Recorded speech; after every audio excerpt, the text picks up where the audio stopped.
So for the Lakers, the outgoing Russell was a bit of a jerk, and the incoming Russell is a bit of a jerk.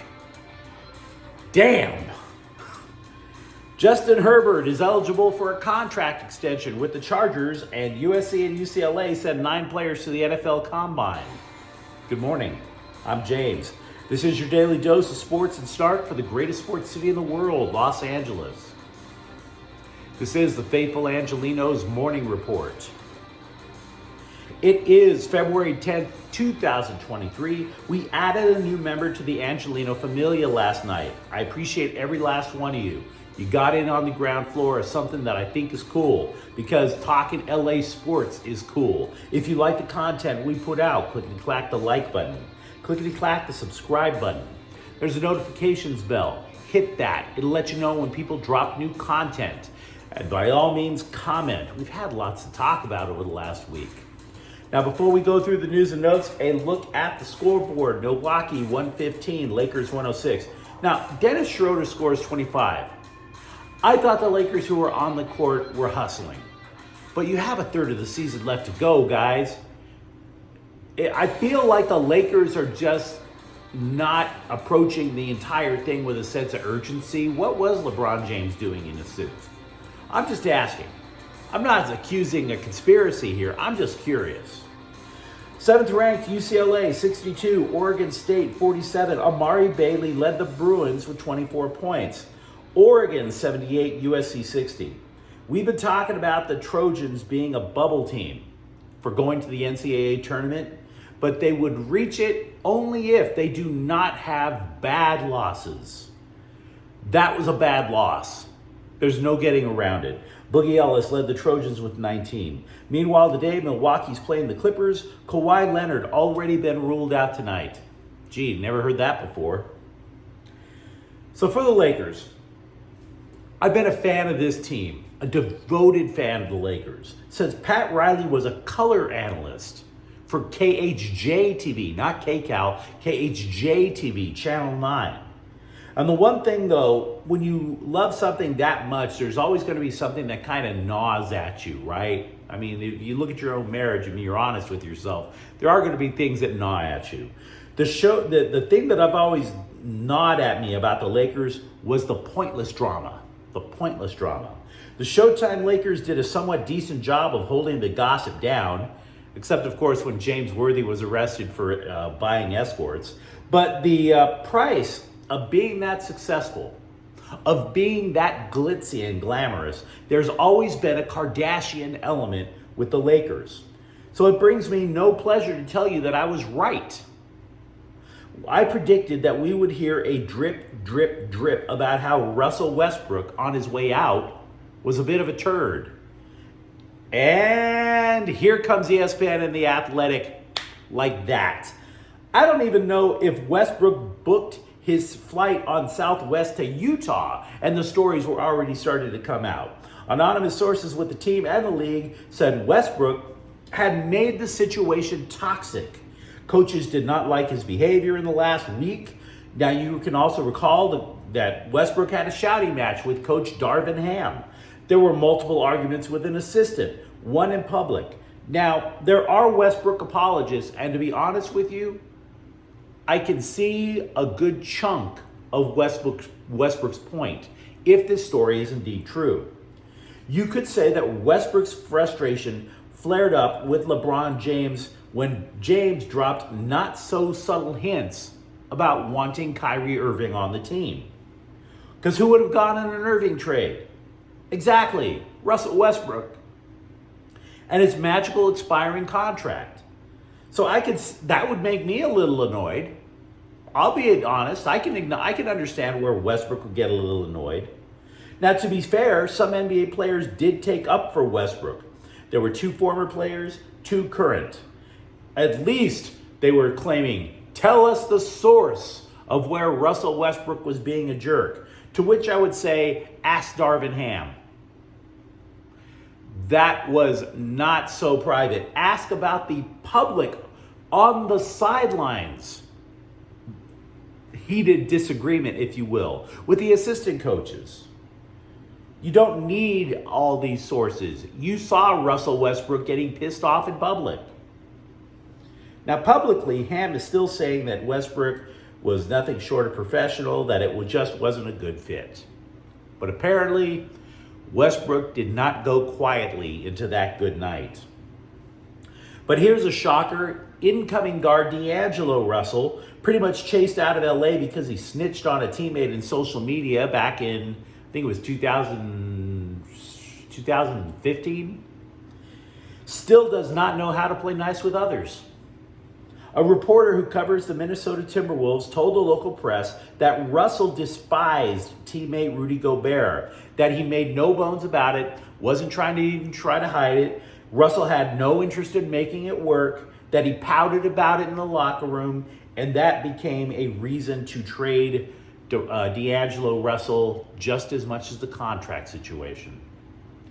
So, flawed goods coming into the Laker locker room. Despite the fact that I spent a few minutes trashing a man I've never met, Clipper players still said they are interested in playing alongside Russell Westbrook if his contract gets bought out by the Jazz. This is according to ESPN. And I do buy that story a little bit, in the sense that Russell Westbrook played alongside Paul George at Oklahoma City. I've never heard Paul George trash Russell Westbrook. It wouldn't surprise me if he took up for him. You know, we've spoken at length about the Chargers being $20 million over the salary cap, but there is more to the story than can we still afford to bring the band back together? Because quarterback Justin Herbert is eligible for something much larger than his rookie deal. And when it comes to elite young quarterbacks, it tends to be smarter to complete the contract extension, which is going to be pricey. Tends to be smarter to complete it sooner rather than later.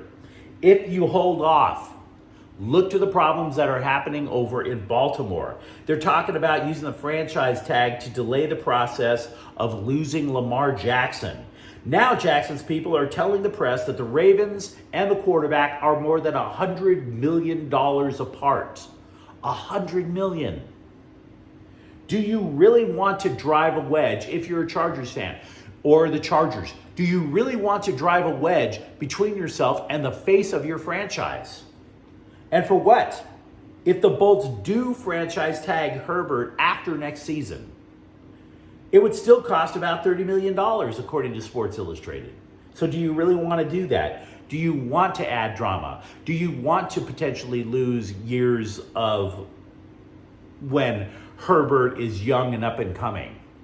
Because I really doubt they're going to lose Justin Herbert. Now, what happens, because again, he's eligible now, but that doesn't necessarily mean he has to sign one now. What happens when you complete the extension after? Well, it's painful to cut the fat check right now, but you can still compete if you play your cards right. For example, because you're stretching the contract out. Patrick Mahomes signed his new deal after year 3 with a year going on his rookie deal. Patrick Mahomes is going to the Super Bowl, folks. Josh Allen signed his extension after year 3. Where are the Buffalo Bills? They're a very successful football team. Haven't gone to the bowl, but very successful. But Herbert might not sign quickly no matter what. And here's why.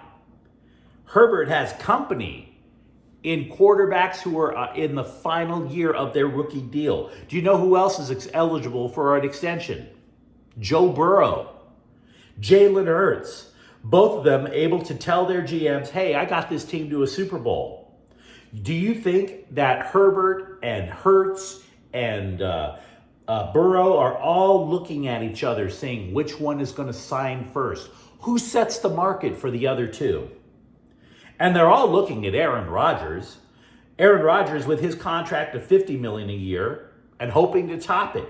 Even Deshaun Watson, for all the baggage that he has, his contract is $46 million a year. Now, I don't necessarily think Herbert is going to top $50 million. That's just a feeling, by the way. I don't have inside sources. But if you want to know how these negotiations are coming along during the summer, find out how much Herbert wants guaranteed, because that is what is making life tense between the Baltimore Ravens and Lamar Jackson. That is what made life tense between the Dallas Cowboys and Dak Prescott. Just letting you know ahead what to look for. 5 Trojans have been invited to the NFL Scouting Combine in Indianapolis. That would be wide receiver Jordan Addison, running back Travis Dye, offensive lineman Andrew Voorhees, defensive lineman Tuli Tuipulotu, and quarterback Mekhi Blackman. Did you notice, though, regarding the Trojans' future in football, that USC missed out on multiple top-flight defensive backs during the high school recruiting cycle? There's a reason for it. The Trojans' defense overall stunk, and as a result, recruits wondered if defensive back coach Dante Williams was going to take the fall, if not Alex Grinch. A person who knows one of the recruits who went elsewhere told Sports Illustrated Dante was the guy the recruit liked. But is he going to be there next year? What's going to happen next?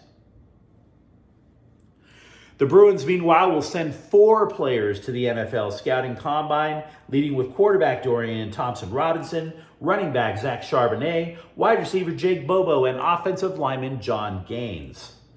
No defensive players. So I've been repeating this ever since the bowl games. And I'm going to keep repeating it because it needs to sink into people's heads at Westwood. The first school to sanity wins. The first school to take defense seriously wins. UCLA needs to pick it up on the defensive end, straight up.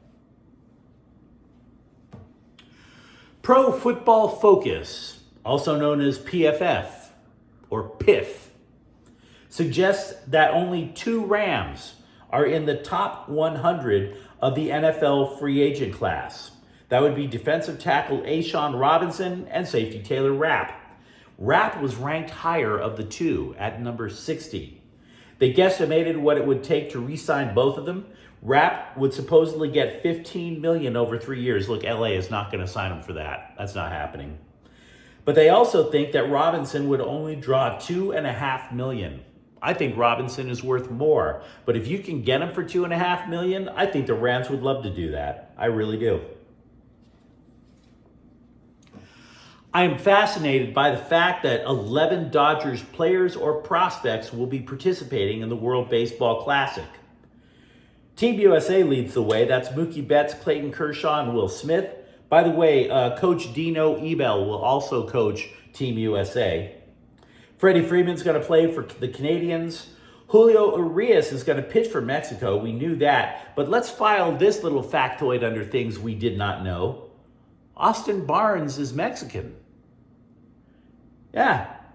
His grandparents were born in Mexico. I did not know this. I don't want to crack like crappy jokes, but Austin Barnes is partially Mexican. It blows me away. Or I'm sorry, if you don't like the calling somebody Mexican, I don't know. I'm not trying to be that way. Let's just use the word that uppity college girls like to call Latinos, Latinx. Austin Barnes is Latinx. But I'd have never guessed that, is my point. Next thing you know, you're going to tell me Trace Thompson is British. Which he is. Trace Thompson is British. I'm really starting to like this World Baseball Classic because I'm really learning these weird little factoids.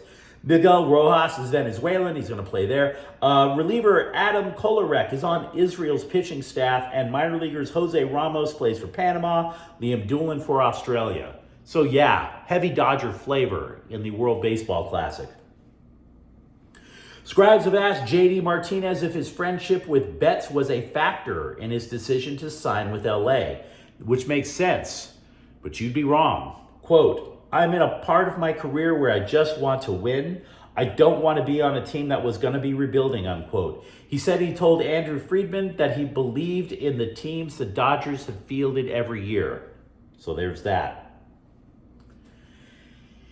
FC Barcelona plans to appeal the decision that kept them from acquiring Galaxy back Julian Araujo to the Court of Arbitration for Sport. This story is making me wonder if watching soccer is worth it. The Court of Arbitration for Sport. What kind of Illuminati secret society name for a group is that? I mean, we have a problem. We need to have to settle it. We need to go to the Order of Never-Ending Flatulence to have them... Like there is a secret society somewhere in a cave in Barbados, and all they do is look at the timestamps of soccer players' contract negotiations. As if FIFA wasn't good enough, there's something called a Court of Arbitration for Sport.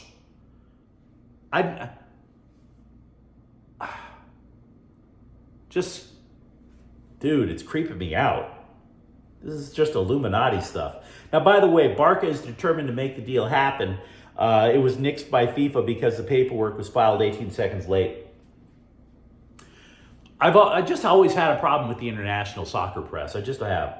Like LAFC fans, okay, I'm a Galaxy supporter, everybody knows it, but that doesn't necessarily mean I want LAFC fans to, quote, suffer. And LAFC fans are being jerked back and forth over Chelsea striker Pierre-Emerick Aubameyang. Yesterday morning, everybody was claiming deal in place for the striker. Yesterday evening, deal falls apart. This morning, maybe the deal's in place. And no, we don't know what the real story is, but I also know that you can't take it up with the Court of Arbitration for Sport. You couldn't even take this up to the Society of Premature Ejaculators. It's simply a bunch of limeys in the international press who can't get their story straight. Simple as that. The Athletic lists the Sparks as one of the, quote, winners, unquote, of the WNBA offseason, citing the franchise's cleaned house with a clear direction going forward. Now, should the Sparks re-sign both Ogumike sisters, and I presume that they would, then LA would have an 11-player roster with 5 former All-Stars and 3 sharpshooters. So they have a clear direction. I'm not saying they're championship level, but at least things are appearing that they are not going to stink. But you let me know what you think in the comments thread. We got through a lot this morning. Let me know what you think about the Lakers and if there needs to be more of a sense of urgency. Let me know what you think Justin Herbert is worth. And if you enjoyed this content, don't forget to subscribe to Faithful Angelenos. We talk LA sports every single day here. Thank you for watching. I'm James. We'll be back tomorrow. Faithful Angelenos is a Kian Cortel Queso production. Take care.